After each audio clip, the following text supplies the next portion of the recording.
കുറച്ച് നാൾ മുമ്പ് ഞാൻ ചെയ്തൊരു വീഡിയോ ഉണ്ടായിരുന്നു. അതായത് 2025 PR കോട്ടയെല്ലാം കഴിഞ്ഞു എന്ന് പറഞ്ഞിട്ട്.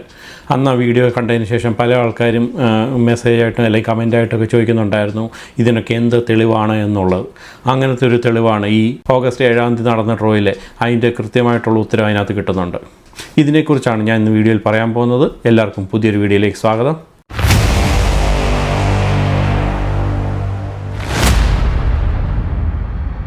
കാനഡയിലൊക്കെ സ്റ്റുഡൻറ്റ് വിസയിലൊക്കെ വന്നിട്ടുള്ള ആൾക്കാർക്കെല്ലാം PR കിട്ടും എന്നായിരുന്നു പല ആൾക്കാരും പറഞ്ഞുകൊണ്ടിരുന്നത്. എന്നാൽ ഞാൻ എൻ്റെ വീഡിയോയിലൊക്കെ വ്യക്തമായിട്ട് പറയുന്നുണ്ടായിരുന്നു ഒരു 500-ന് മുകളിലൊക്കെ CRS സ്കോറുള്ളവർക്ക് മാത്രമേ ഇനി PR കിട്ടത്തുള്ളൂ എന്നുള്ളത്. അങ്ങനെ 500-ന് മുകളിലുള്ളവർക്ക് പോലും ഇപ്പം വളരെ ടൈറ്റ് ആയിക്കൊണ്ടിരിക്കുന്ന ഒരു സാഹചര്യമാണ് ഇപ്പോൾ ഉണ്ടായിക്കൊണ്ടിരിക്കുന്നത്.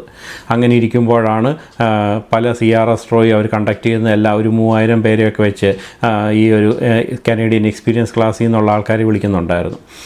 എന്നിരുന്നാൽ പോലും ഇത്രയും 3000 പേരെ വിളിച്ചാൽ പോലും ആ 500-ന് മുകളിലുള്ളവർ എണ്ണം തന്നെ ഏകദേശം 25,000 പേരോളം ഉണ്ട്. 3000 പേരെ വെച്ച് ഓരോ ട്രോയിലും ഇൻവൈറ്റ് ചെയ്താൽ പോലും ഉടനെ എങ്ങും 25,000 പേരിലെ ഉള്ളവർക്ക് മുഴുവൻ PR കിട്ടാനുള്ള സാധ്യതയില്ല.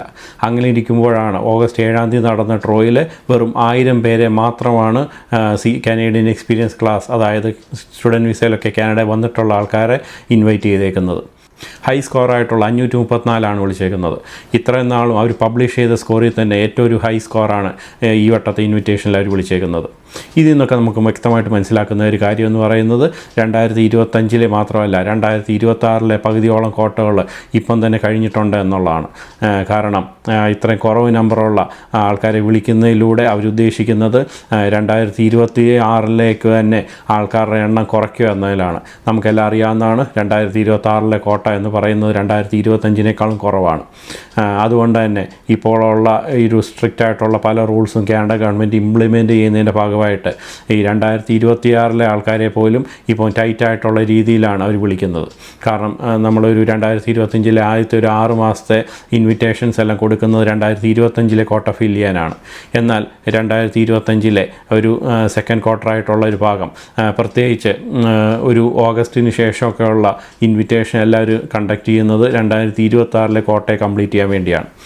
അങ്ങനെ ഇരിക്കുമ്പോൾ ഇത്രയും വളരെ ചെറിയ നമ്പറിലുള്ള ആൾക്കാരെ മാത്രമേ വിളിക്കുന്നുള്ളൂ എന്ന് പറയുമ്പോൾ തന്നെ ഇമിഗ്രേഷൻ വളരെ അധികം ടൈറ്റ് ചെയ്യുന്നുണ്ട് എന്നാണ് നമുക്കിതിൽ നിന്നെല്ലാം മനസ്സിലാവുന്നത്. കാനഡയിലെ ഒരു PR കിട്ടാൻ ബുദ്ധിമുട്ടാണ് എന്ന് മനസ്സിലാക്കി പല ആൾക്കാരും PR കിട്ടണം എന്നുള്ളൊരു ആഗ്രഹത്തോടെ ഫ്രഞ്ച് പഠിക്കാൻ തുടങ്ങിയിട്ടുണ്ടായിരുന്നു. അങ്ങനെ ഫ്രഞ്ച് പഠിക്കുന്നതിൻ്റെ ഭാഗമായിട്ട് ഫ്രഞ്ച് പഠിച്ചവരുടെ എണ്ണമൊക്കെ വളരെയധികം കൂടുകയൊക്കെ ചെയ്തുകൊണ്ട് ഈ ഒരു ലാസ്റ്റിലത്തെ ഒരു ഫ്രഞ്ചിൻ്റെ റിലേറ്റഡായിട്ട്, അതായത് ലാംഗ്വേജ് റിലേറ്റഡ് ആയിട്ടുള്ള ഒരു ഇൻവിറ്റേഷൻ നടക്കുമ്പോൾ അവരെല്ലാം വിളിച്ചുകൊണ്ടിരുന്നത് 370 അല്ലെങ്കിൽ 410 425 ഒക്കെ ആയിരുന്നു. എന്നാൽ ലേറ്റസ്റ്റ് ആയിട്ടൊരു ഫ്രഞ്ച് ലാംഗ്വേജ് പ്രൊഫിഷ്യൻസിയുടെ ഭാഗമായിട്ടുള്ള ഒരു ഇൻവിറ്റേഷൻ അവർ നടത്തിയപ്പോൾ അതിൽ വിളിച്ചേക്കുന്ന ഇത്രയും നാളുള്ളത് തന്നെ ഏറ്റവും ഹൈ സ്കോറായിട്ടുള്ള 481 ആണ്. ഇതിൽ നിന്ന് നമുക്ക് രണ്ടാമതായിട്ട് മനസ്സിലാക്കേണ്ടത് ഫ്രഞ്ച് പഠിച്ചിട്ടുള്ളവരുടെ എണ്ണം ഓരോ ദിവസം കൂടിക്കൊണ്ടിരിക്കുകയാണ്. മാത്രമല്ല ഫ്രഞ്ച് പഠിച്ചിട്ടുള്ളവരുടെ എണ്ണം കൂടുതലായതുകൊണ്ട് അവരിൽ തന്നെ ഏറ്റവും ഹൈ സ്കോറുള്ളവരെ മാത്രമാണ് ഇപ്പം വിളിച്ചുകൊണ്ടിരിക്കുന്നത്. അതിൻ്റെ ഏറ്റവും വലിയ ഉദാഹരണമാണ് ഇപ്പോൾ ലേറ്റസ്റ്റ് നടന്ന ലാംഗ്വേജിൻ്റെ ഒരു റിലേറ്റഡ് ആയിട്ടുള്ള ഡ്രോ എന്ന് പറയുന്നത്. ഇനിയും വരും ദിവസങ്ങളിൽ വരാൻ പോകുന്ന ട്രോളും ഇതുപോലെ തന്നെ സ്ട്രിക്റ്റ് ആയിട്ടുള്ള ഒരു ഹൈ സ്കോറിലുള്ള നമ്പറിലുള്ള ഇൻവിറ്റേഷൻസ് ആയിരിക്കും അവർ വിളിക്കാൻ പോകുന്നത് പോലും. നമുക്ക് മറ്റൊരു കാര്യം ഇതിൽ നിന്നൊക്കെ നോക്കിക്കഴിഞ്ഞാൽ ഓരോ വട്ടം ഒരു പ്രൊവിൻസ് നോമിനേഷൻ പ്രോഗ്രാമൊക്കെ കണ്ടക്ട് ചെയ്യുന്നതിൻ്റെ ഭാഗമായിട്ട് ഇൻവിറ്റേഷൻ നടത്തുന്നതിൻ്റെ നെക്സ്റ്റ് ഡേ തന്നെ ഒരു CEC അല്ലെങ്കിൽ കനേഡിയൻ എക്സ്പീരിയൻസ് ക്ലാസ്സിലെ ട്രോയാണ് അവർ കണ്ടക്ട് ചെയ്യാറുള്ളത്. എന്നാൽ ഈ അടുത്ത സമയത്തൊക്കെ നോമിനേഷൻ പ്രോഗ്രാമിന് ശേഷം നെക്സ്റ്റായിട്ട് കണ്ടക്ട് ചെയ്യുന്നത് ഒരു കാറ്റഗറി ബേസ്ഡ് ട്രോയൊക്കെയാണ്. അതായത് എഡ്യൂക്കേഷനോ അല്ലെങ്കിൽ ഹെൽത്ത് കെയർ റിലേറ്റഡ് ആയിട്ടുള്ള ഇൻവിറ്റേഷനാണ് കൊടുക്കുന്നത്. അതിനുശേഷം വീണ്ടും ഒരു പ്രൊവിൻസ് നോമിനേഷൻ പ്രോഗ്രാം കണ്ടക്ട് ചെയ്തതിന് ശേഷമാണ് കനേഡിയൻ എക്സ്പീരിയൻസ് ക്ലാസ്സിൻ്റെ ട്രോ നടന്നത്.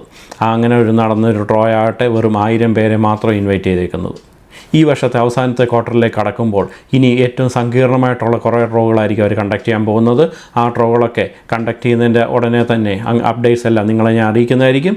പുതിയൊരു വീഡിയോ ആയിട്ട് കാണുന്നിടം വരെ it's me AJ signing off. By.